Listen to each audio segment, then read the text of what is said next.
సంతోషించారు. నిజంగా కూడా నేనేదో రాస కట్టాలని అనలేదు. అంతమంది కవులు ఇవాళ జిల్లాలో ఒక 50-60 మంది కవులు గట్టిగా రాస్తున్న వాళ్ళు నేను చదువుతున్నాను. ఒక 20 మంది కవులు 2 రాష్ట్రాల్లోనూ పేర్లు తెలిసిన వాళ్ళు, ప్రసిద్ధులైన వాళ్ళు ఉన్నారు ఇక్కడి నుంచి. సో ఇది ఆషామాషి వ్యవహారం కాదు, రెగ్యులర్గా రాస్తున్నారు. ఎంత రెగ్యులర్గా రాస్తున్నారంటే నాకు ఒక జోక్ గుర్తొస్తుంది. ఖుష్వంత్ సింగ్ని ఆయన బాగా తాగుతాడు, గొప్ప రైటర్, గొప్ప ఎడిటర్, ఇంటర్నేషనల్ ఫేమస్ మహామేధావి. ఆయన బాగా తాగుతాడు. ఆయన శిష్యులు నాలాంటి ఫ్రెండ్స్ ఎవరు వెళ్ళి, ఏం సార్ మీరు మరీ ఎక్కువగా తాగుతున్నారు, ఎందుకలా అని అడిగితే, లేదయ్యా నేను 2 సార్లు తాగుతాను, సంవత్సరంలో 2 రోజులు తాగుతాను. ఆ 2 రోజులు ఏమిటి సార్ అని అడిగారు. వర్షం వచ్చే రోజు, వర్షం రాని రోజు. అంటే ఆయన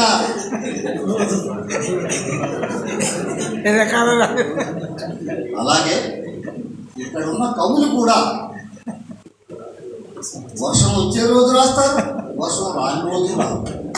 అంటే 2 సార్లు రాస్తారు. అంత గొప్ప సాహితీ వాతావరణం ఉన్నటువంటి ప్రదేశానికి మళ్ళీ మళ్ళీ రావాలని అలాంటి వాళ్ళు కోరుకుంటారు. అలా తమ్ముడు ఆత్మీయంగా అన్నా నువ్వు రావాలి అని అడిగినప్పుడు నేను వేసుకుంటలేకపోయాను.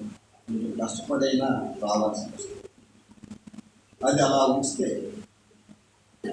ఈ కరీంనగర్ కవిత్వం అని అన్నప్పుడు, బసవేశ్వర కవిత్వం అన్నప్పుడు కవుల్లో 2 రకాలు ఉంటారు. కొంతమంది కవులు మంచినీళ్ళ లాంటి కవిత్వం రాస్తారు, మామూలు కవులు. కొంతమంది మహాకవులు ఉంటారు, వాళ్ళు పాలు తేనె కలిసిన కవిత్వం రాస్తారు. అయితే ఈ పాలు తేనె కలిసిన మహాకవుల కవిత్వాన్ని మంచినీళ్ళలాగా రాసేటటువంటి కవిత్వాన్ని పోలిస్తే, పాలు తేనె అప్పుడప్పుడు మాత్రమే తాగుతాం, నీళ్లు మాత్రం రోజు తాగుతున్నాం. ఈ బసవేశ్వరు ఈ ఇద్దరిలో ఏ తరహా కవిగా నిలుస్తాడు అనేది మీరే తెలుసుకోండి. నేను రాసేది మంచినీళ్ళ లాంటి కవిత్వమా, పాలు తేనె లాంటి కవిత్వం?